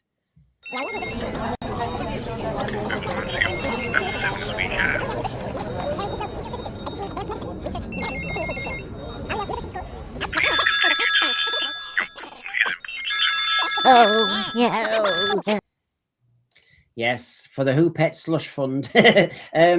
But everybody's loving the stories about up the stairs, behind the sofa, hiding in the fridge. I don't know, whatever your version is about that. But here's a slide for you, though. If the idea was all lost stories of Doctor Who were open to tender for being remade. This is, remember, while they're trying to find a new showrunner and set up a new series. You know, those we'd call them the wilderness years. Take a look at these stories. Now, if anybody wants to talk over them, it's not every single story with one missing episode, but I've picked at the bulk of them with all episodes missing, etc. So you've got Marco Polo, Mythmakers, Dalek Master Plan I've chucked in there, Massacre at St. Bartholomew's Eve, The Crusade, The Smugglers, The Power of the Daleks, The Highlanders, The Macra Terror, Faceless Ones, The Evil of the Daleks, Fury from the Deep, The Space Pirates. I mean, looking at that, Christian, are there any way you're going, yes, please, that a remake of that would have been interesting if we never find any episodes? Are there any there where you go, sacrilege, don't you dare? Well, well, for me, all of them, but I keep looking at things like Marco Polo or The Crusade or The Highlanders, a lot of the historicals. The problem that I have is knowing the BBC and knowing their desperate bid for a modern audience and proper representation. I just don't trust them to do these with integrity. I expect them to doctor the product in order to push a narrative and somehow slip it into what they recreated. That's the problem. Now, Zach you've written down Power of the Daleks and Evil of the Daleks. Now, as I was asking the question, and I'll ask the lads as well, Power of the Daleks, I feel like you shouldn't touch it. It's Troughton's first. And do you know what I mean? It's just one of those. It is Patrick Troughton's first, and whether he ever find it again, I don't feel as though that should even be touched as a drama. Now, call me inconsistent, call me whatever. So you say Power of the Daleks and Evil of the Daleks, and I suppose I could say the same again. Dan, what are your thoughts on? Can we touch these? Is it too risky? Are there one? It depends if you're remaking them to sort of fit, in a DVD cover on the shelf to be a replacement for the missing episode. That's one thing, and I think it's a lot harder to land that in terms of satisfying people. And I think it's a very niche market because only the fan base is going to be interested in that. And even then, you're probably going to divide the fan base because you're going to have people like yourself that are going to go, no, it's untouchable. And then you're going to have people like me who never saw it, and I came along 20 years after it, who goes, yeah, like I enjoyed the remake that they did of Power of the Daleks in a 90-minute form. But again, does it have the same weight when it's in isolation, because it is part of it is trailing off into the first whole episode is literally about the first time we ever see a regeneration of the Doctor, and how that impacts him and the other characters. So it makes no sense sort of doing that, recreating that without Patrick Troughton being in there. I've long thought that Dalek Master Plan would be perfectly adaptable into a trilogy, with a view to having it as a standalone 3-part movie epic, a bit like Star Wars, where you literally build out the world and follow the Doctor through it all. Yeah, well, I've got Sean Cryer here, another panelist, and he's telling me off. How dare you? That's it. See, the last time you're coming on. No. Marco Polo, Power of the Daleks, Fury from the Deep would be my knee-jerk choice. Don't agree with you on that point, Brendan. You see, we disagree, and I think he's completely wrong. No. You know what I'm saying about Power of the Daleks? Just for the very reason I said 10th Planet Part 4, it just felt a little bit, it's almost like a sacred story for the first Doctor regenerating, the first ever regeneration story, Power of the Daleks. I just think, leave it. But Sean Cryer tells me I'm wrong. John, what are your thoughts? I agree with Dan that, if you're doing it to put on the bookshelf with your collection, the animations I would continue to do. I think overall I've enjoyed them. I've got them in my collection. I put them on regularly. If you're talking about a live action remake of these stories, I wouldn't touch it, and I wouldn't do it because with what Christian said, they would put all of their ideology into it. It wouldn't be very good. And again, I will also say from a production point of view, and again, I criticized RTD about this when he came back. He commissioned a spin-off series before he knew whether this first season of his era was a success for the Prime show. He ran before he could walk. All of your resources into making a Prime live action Doctor Who with new stories and new monsters. I will also go back on what I'm saying here to what Dan said earlier about only have 3 of like the classic monsters. Yeah. And I would say since 2005, how many new, like really memorable monsters have we had created in this modern era of Who? So we've had, I would say, Weeping Angels off the top of my head. I would say the Ood, and I'm not going to say the Slovene guys. The Absorbaloff. Yeah, Lady Cassandra. But this is our criticism when RTD came back, because he made a comment, I'm paraphrasing, about they're going to move forward from classic Who, but then started to do, took Sutek and in mind classic era Doctor Who. Well, I never understood. Remember the quotes that he said as we were building to series 1? He said, nobody on the cast talks about the old Doctors. Yeah, it's a rule, and all this. We're looking forward, and the program's all about change. And then I thought, yeah, changing Sutek, changing Omega, changing the Rani, changing the Doctor. That's all it is. It's just buggering it all up. Yeah. Let's have a look. Stephen O'Neill, I would not want Power of the Daleks remade. You see Sean cry, you see Ron. No, it's still the holy grail of lost stories. It's the first regeneration story. There you go. You see, I've got it up there like Lewis. So if you had to remake one, then a lesser known one like the Space Pirates. Could be adapted, though. It doesn't have to be a remake. Yeah. So there you go. They wouldn't make it. They wouldn't have the Crusades looking like that now, would they? Oh, no, I don't think so. So something would be lost. So you've got a few little examples here. I mean, just seeing these pristine photographs in color, you just think, I just want them to move. But I think I'm wanting something that I can't have. I mean, we'd all like Mythmakers found, for example.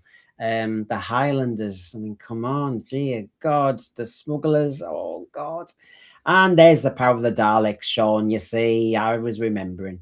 Right. Here's the third one. Now, you heard a snippet of it because I can't organize, piss up in a brewery. But anyway, BBC plan number 3.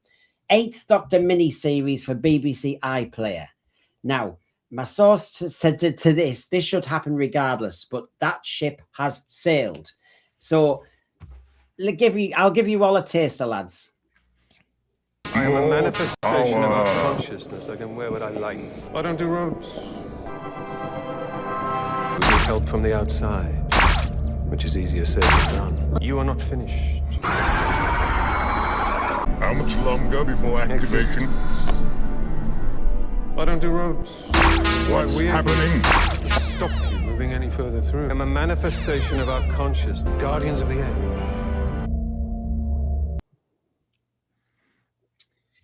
So your little thoughts on honesty. Right, so this is the master plan. While they're finding a new showrunner and getting everything together and not rushing a drama, and I think we all agree we want drama, live action Doctor Who. But in the meantime, you were going to get an animation, not for 3-year-olds, an animation for everybody with the classic Doctors. You were going to get 1 or 2 of the lost stories that the BBC assumed would never be seen again remade, love letters to the fans. And you were going to get a mini series of Paul McGann that it seems that most fans would love back. I mean, how is that something that, remember, RTD shelved these and killed it off and said, no, what you need is Shooty Gatware's season 1. Cancel these. Which one would you prefer, Christian? Well, for me, of the ones suggested, I go with McGann. And I come back to what you've heard me reiterate time and time again. He was very good in the role. He was very convincing. He was very commanding. He has gravitas. He could have carried it. And this would give him a serious shot at expressing those qualities. And I think the audience would largely be receptive to it. So of the 3 options, this feels like it would have been the strongest as an intermediary while they tried to get their feet under them. Now, it's interesting. I didn't say the last bit. 8th Doctor miniseries for BBC iPlayer. So I assume the animation goes out there. The remakes of Lost Stories go on to say BBC One. And then on iPlayer, you get an 8th Doctor miniseries. Dan, your thoughts? You're an Aussie. You're going, well, BBC iPlayer, hello, that's a problem. I don't understand why you wouldn't put it on BBC One and have it backed up on the iPlayer. I mean, we've got what do we call it, iView here, and whatever you get on ABC, you get on the iView. So, from my perspective, it's why you are a state-funded broadcaster and don't have a spot for your most, and I'm telling you, it was their most successful franchise, along with Top Gear and David Attenborough, and that's a fact because I know from our end with the commercials, the ABC shop used to, make stacks of cash on this stuff. Yeah. So I just it's so wrong that they don't have this shit playing 24/7. Well, look at this. As John, he's warmed up Paul Richards, McGann would be great, but without the flirty stuff. Steve Enge, it hurts that McGann was never brought back to TV. You see, there is a thread, and my source has already said the BBC don't understand Doctor Who, but maybe these plans were slightly more on track. So you've got Steve Enge saying it. Then you've got Sean Cryer, who agrees with me. Let's repeat that. He agrees with me. Paul is brilliant. Woodhouse, the McGann miniseries should have been done a decade ago, but it's too late now. That's what the source says. The ship has sailed. Oram, McGann has a great voice. I agree. He can imbue it with gravitas. It's a long time since we've had a lead actor with a great voice. Mike Capaldi, he has a good voice. Matt Smith, oh, I love his voice. Tony Farrell, RTD was correct to demand a new start. The question is, why didn't he do it? I'll just give you a few more tasty ones, John. Dalek Shalom, I'd put money on a McGann series not happening. Well, I would now. I would now because RTD put the kibosh on it. Simon McCoy, RTD did not do a new start as he could not do it. He had nothing left in the tank when he left the first time around. I know I'm taking on my holidays, the writer's tale. It's called research. Oh, I'm onto you. And I have a theory on this point. That's why they weren't allowed to mention the old doctors in front of RTD, because they didn't want anyone to draw a comparison between the old and the new. Yeah, because John, as I'll introduce you again, John, the RTD, Dan's right, isn't he? RTD would have been triggered going, I've just cancelled all the classic Doctor animation, a remake of really good, well-written Who, and I've just cancelled a McGann miniseries. Nobody is allowed to talk about old Who. It's not allowed. Well, I wonder 100%. how many people had made the mistake of saying, that's not Sutek. Yeah. They walked out the door. Yeah, Dan's 100% correct. I think, RTD, the reason he would have put a kibosh on anyone talking about classic is because he knew what he was doing. I mean, he came back not to make a great Doctor Who series. He came back to do an ideological message and to push that onto kids. That's not be about the bush there. That's why he did it. And he didn't care about the quality of the monsters or the characters in the show. He just wanted the message out there. Now, I would also say, reluctantly, out of those choices, I would say that I would go for a McGann miniseries, but I think we're so past the point where it could be good. I remember coming home from work in 2013 and I was at lunch. I've said this before, and the red button was on the TV while I was watching the news, and it said Night of the Doctor, and I went, Night of the Doctor, what's this? So I pressed the red button. Next thing you know, it starts playing, and then all of a sudden you get, well, I'm a doctor, but possibly not the one you were expecting. I punched the air that lunchtime and I went back to work. I did nothing at work for the rest of that day because I was buzzing, and I must have watched it about 15 times that night. And again, that is because the enjoyment I had built up from loving the McGann Eighth Doctor stories on Big Finish, and in all my collections, those Eighth Doctor stories are special to me. It's a wonderful time, and he's superb. Sadly, now, if they were to do it now, it's going back to what you guys were saying earlier. It would be full of the message, ideology. They would, if it was RTD, they would destroy what McGann's Eighth Doctor is. They would bend him to their own will and their own message. So that's where we are with it now, and it's such a shame. But 2013 was the time to do it. Do you remember it was going wild at the time when people it was the BBC were going to say, "Oh, there's going to be a spin-off McGann series," and because of how well it did. We see this is the problem, I think, with RTD, and there's an ego thing going on here. There has to be, which is, when he decided we must have somebody like Chris Eccleston, which was a good choice, I can't knock that. Yeah. And of course, that went all wrong because Chris Eccleston defended the troops and didn't like how the managers at the top were acting and all the rest of it. And we all know what happened next. And so RTD I don't think he likes a lead actor who's quite political and strong and militant. I mean, Liverpudlian Paul McGann, I think, might be a problem. Not a problem. I think he's a lovely man, but basically a problem for RTD. So RTD was never going to have him back. And I always look back. The fans just as you were saying, we salivate when you're going, oh my God, that night of the Doctor, we got what was it, how many minutes? It wasn't that many minutes of him before he had to bloody regenerate. And you think, wow, dear me, I would just want a mini series of him. He still looks like the Doctor. And this is the other issue. You know, this farce about bringing Susan back and she's on the cutting room floor and all that stuff. She's in her 80s, for God's sake. Paul McGann still looks like the 8th Doctor. And RTD is going, nah, la, la, la, la, la, la. No, I'm not having him. No, no, no, no, no. Thanks. What is it? Thanks for small mercies, though, I would say, guys, because just look what he was going to do with Susan from what's come out. And he had no respect for that legacy character that was there at the beginning of the show.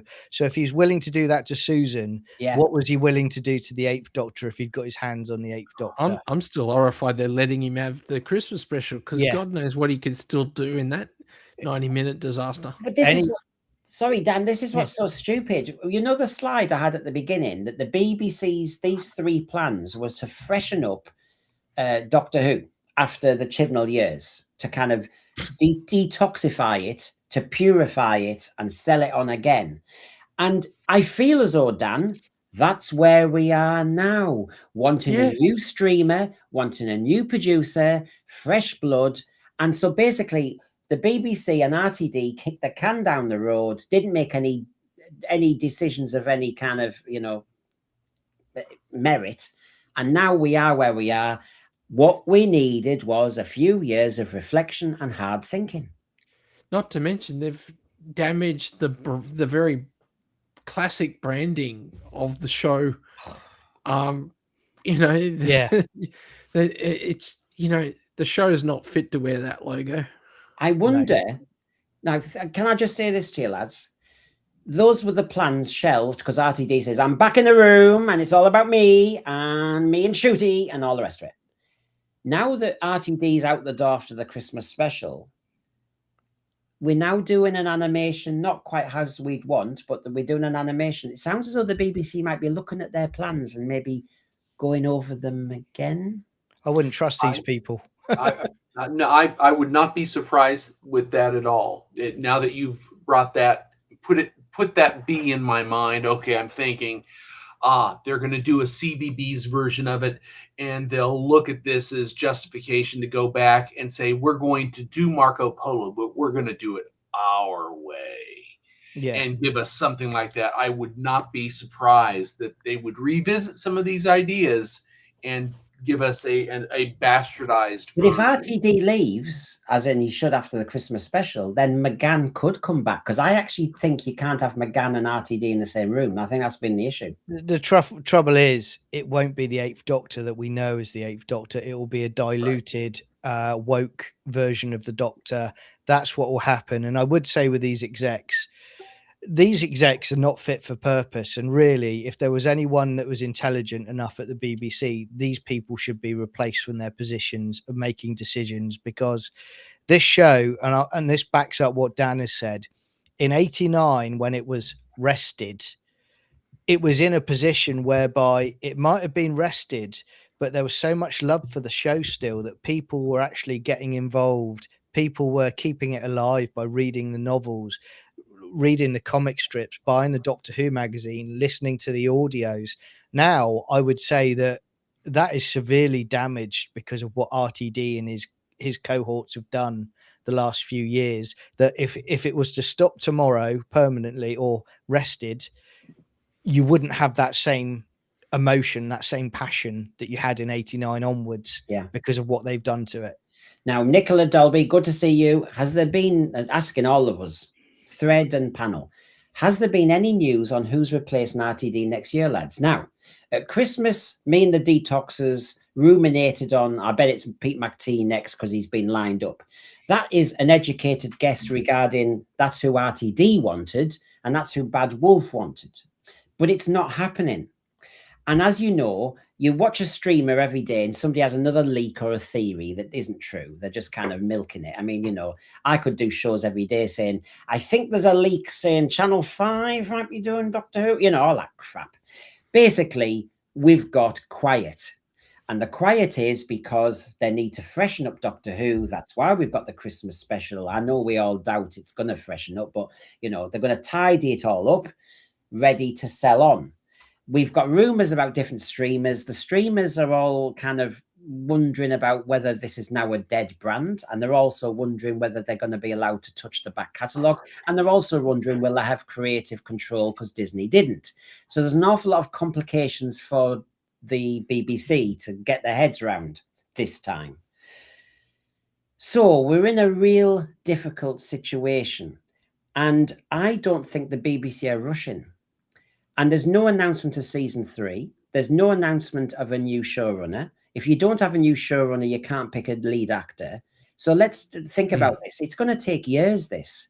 So basically, Nicola, my answer before I ask the lads is I don't think there's anybody, because I think they need to get this Christmas special out the way and then start really talking to people about, well, look, we've tidied it up now. It's much better now. And what are you thinking, Christian? I think you're right. I think it's going to take years at this point to kind of clear the air. What is it they're saying? The poison chalice. A lot of people are going to be reluctant to be attached to a damaged brand. Let's say you had an incredible showrunner, producer with an impeccable track record, and he's actually fielding a beloved actor who would be incredible in the role. Okay, now they've got someone. Who in their right mind would be willing to attach themselves to it as it is in the current condition right now? And the answer is a precious few that I could think of. So I think it's on hold. We wrap things up with the Christmas special. I don't know where it goes except regeneration to black, fade to black. We don't know who the next person is unless RTD decides he wants to throw the show under the bus one more time. Which I wouldn't put past him. You see, this is it. Like I said, John, we've delayed for 2 years what they should have been thinking in the first place. And the fade to black that should have happened after Shooty left, but RTD pulled a trick out the bag. We're going to probably get fade to black at the Christmas special. So in other words, all they've been doing is just delaying the inevitable when they have to do some hard thinking. Yeah, I agree. I would say also, though, that anybody that thinks that they're going to get anything different from RTD at Christmas, there's always that rumor that apparently he's been told he's going to be under a tight leash and he's got to fix it all up. This guy's never, ever given a damn about following someone's rules. So I would say, look, if you believe that he's not going to have all of his ideology in it at Christmas, then I've got a car to sell you. You know, it's going to be there. It's going to happen. I agree with you, Brendan. It should have been a fade to black previously. I would also say, if the rumors are true that actors are not wanting to take the role because it is a poison chalice now, I mean, that is everything. That is a massive indictment of RTD, the BBC, and Bad Wolf on what they've done to the show. Remember in the late 80s when an RTD commented on this at the time when Billy Piper was cast, when there was always the joke that Paul Daniels was going to be the new Doctor, and it had got into such a silly situation that was the level of caliber that they were going to cast as an actor for the Doctor. We're way beyond that now, you know. Yeah. We're in a bad place. And just to agree with something John was saying then, my British source, when he was talking about this, said that obviously he was out of contract RTD.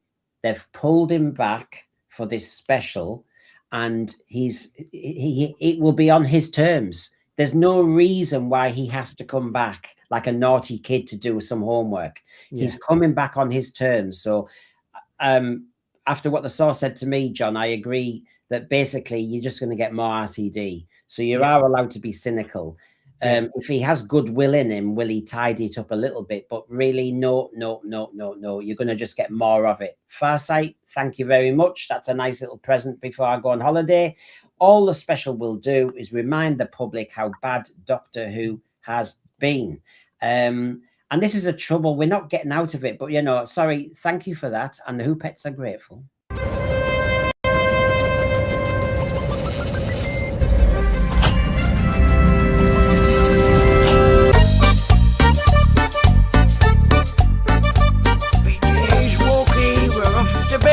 home with your good.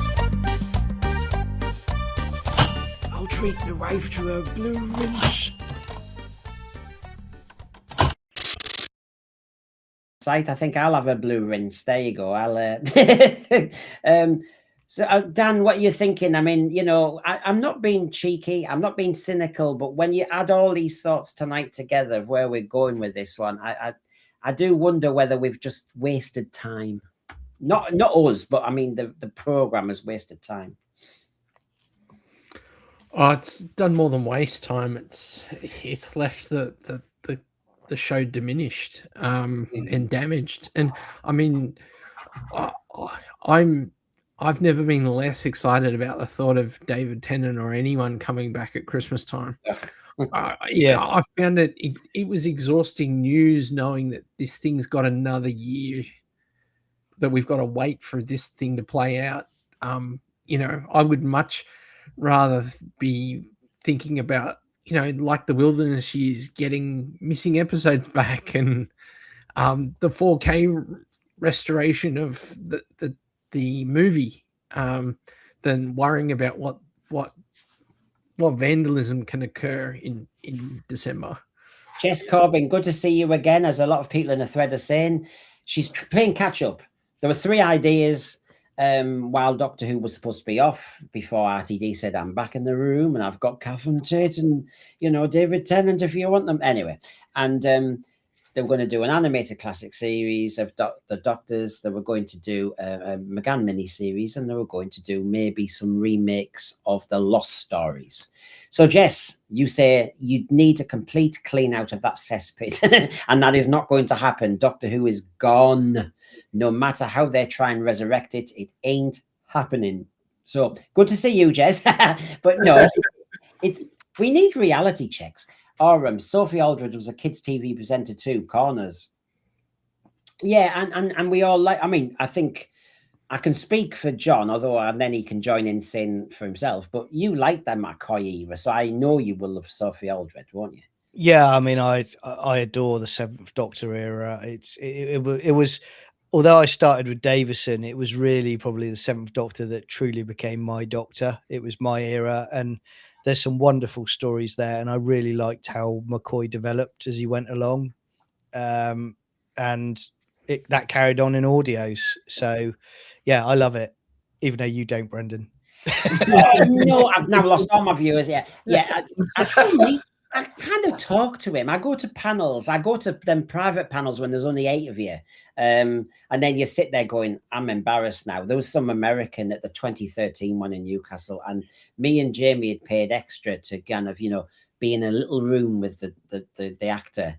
And so there were like 8 chairs, and oh my God, this American was he started listing some dialogue from one of the episodes, and you could see Sylvester McCoy glazing over, going, I really don't know what you're talking about.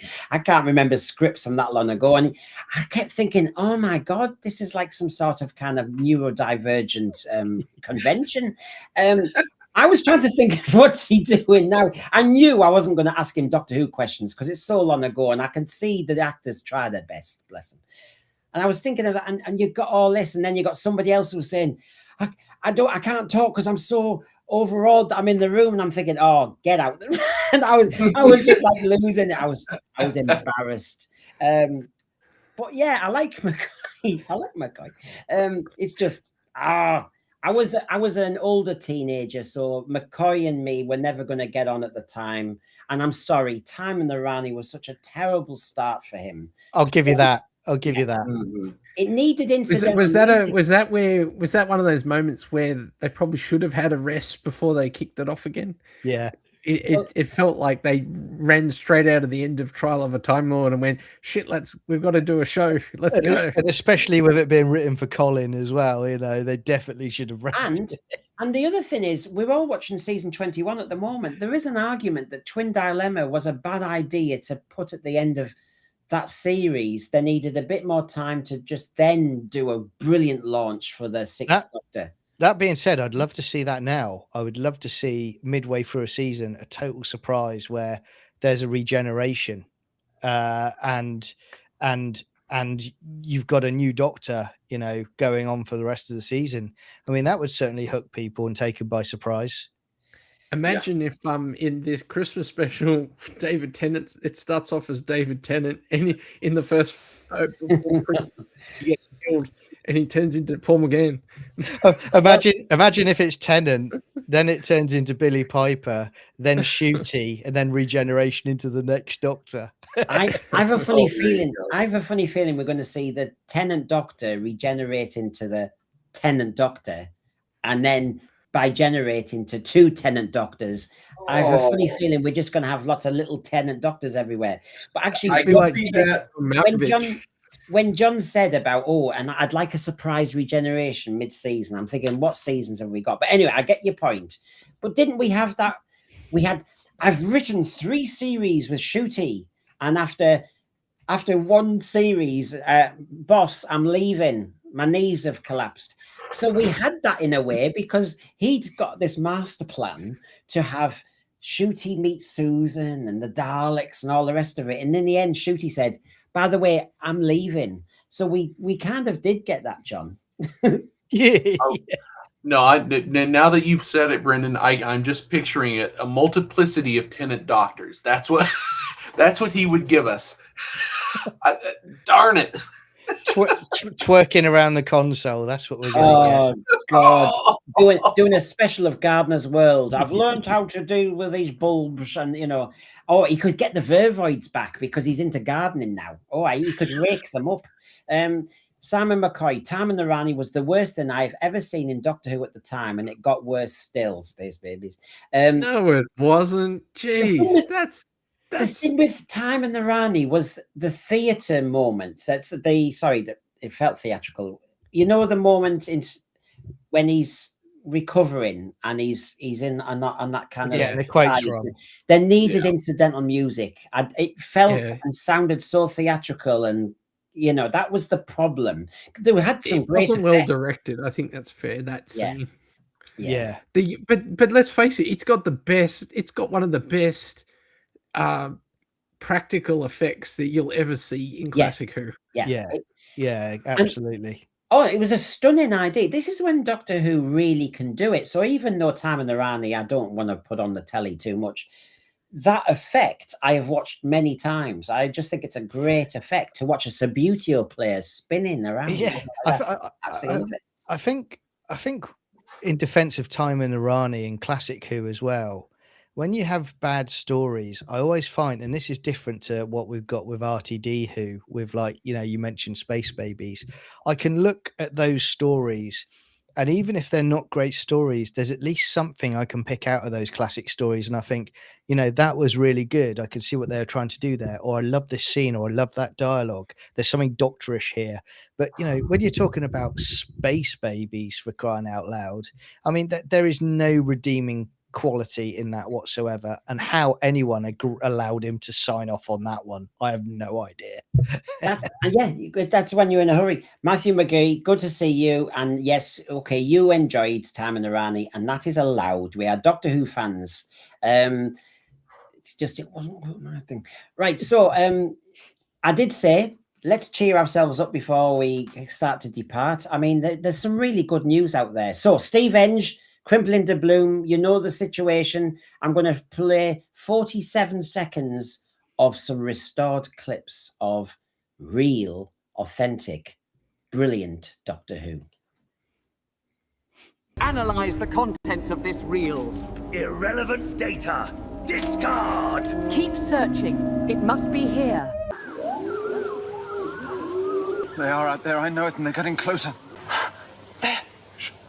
You heard it? Come on, we've got to get out of here. But we can't fight them. Our weapons are useless against those things. Now we must move out. 50 Alpha. Oh, did they speak and tell you so? No. Then your accusation is preposterous. How is it the intruders knew that the Terranium was here? Now, I want you to stay here and look after Stephen. Now, you know which switch to pull to close the door, don't you? I have my key to let myself in. Oh, you see, 2 weeks and counting, and we're going to get all that. I can't I don't want to watch all two of them at the same time. If you get my gist, I want to really kind of go episode 1, have a break, then I watch episode 2, have a break. Oh, and then because remember, once you've watched episode 3, then there's no new stories to watch. Yeah. Until next week when they announce that they found another one. Yeah. Well, there you go, everybody. At the end, hopefully, I retrieved the situation to cheer you all up. So those were the plans that were lost, ripped up, torn up, killed, shelved by our greatest showrunner of all time, darling, Russell T. the D. So there you go. John, you've done 5 streams today and you've done some shelving, so well done. So when are you on again? In a few minutes?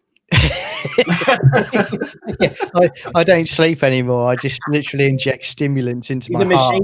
He's a machine. No, I'm on tomorrow night on Sci-Fi Chronicles 79. We've got our Stargate SG1 watch party where we watch 2 episodes each week, which is good fun. So come and join us if you want to have watch some other good sci-fi. And then I've got another video coming out actually about the breaking news that's happened in the last 24 hours about the new Stargate series. So that'll be out tomorrow as well. So yeah, feel free to check it out. But always a pleasure being on here with you guys. It's been great fun again. And before I mention anything else, of course, just to remind you that you'll see a lot of our panelists and myself doing a little monologue with plenty of clips. You know how I do it. And some quotes from the Media Insider. God, it looks bad. Stop using AI on our Doctor Who is, in essence, what we're talking about. But it is a question mark. And I know it's a moot point. Some agree, some don't agree. So that's Tuesday. While I'm in Spain, that'll be on. So Sci-Fi Chronicles tomorrow night. Sense Fear, Tuesday, 7 p.m. Dan, have you started your own channel yet? Are you still doing your 3D printing? No, I've got the printing, but no, you'll only find me here in real life or in the chat, winding everyone up. Yeah, and Garbage Who is reminding everybody he's still here, and of course he does have a channel. Check out his asexual Raston Warrior robot. I did notice he's no longer masculine, and it's quite a shock. Because there's certain things I remember as a teenager, and that's one of them. There you go. That's the Raston Rory robot that did exist. No, he didn't. With his cyber wang. Yeah. I would have gone in the cave with him.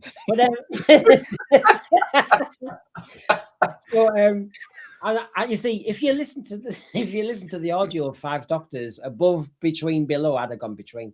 But anyway, no. You'd have got those ropes off of the Raston as well, wouldn't you? I'll tell you what, I've got my mucky versions of me and the Raston Rory robot. But if you want to see the non-mucky versions of the Raston Rory robot, go on to Garbage Who AI, and it's much cleaner than the version I think of. So, having now really got your minds on all the wrong things, I do apologize. I better go to Spain and detoxify. So everybody, join in on Tuesday, 7 p.m, Sci-Fi Chronicles 79, and I'm just going to see you next week. It won't be Saturday because, the plane lands on Sunday. And I'll see you as soon as I can. Bye, everybody. Thanks, lads. See you guys.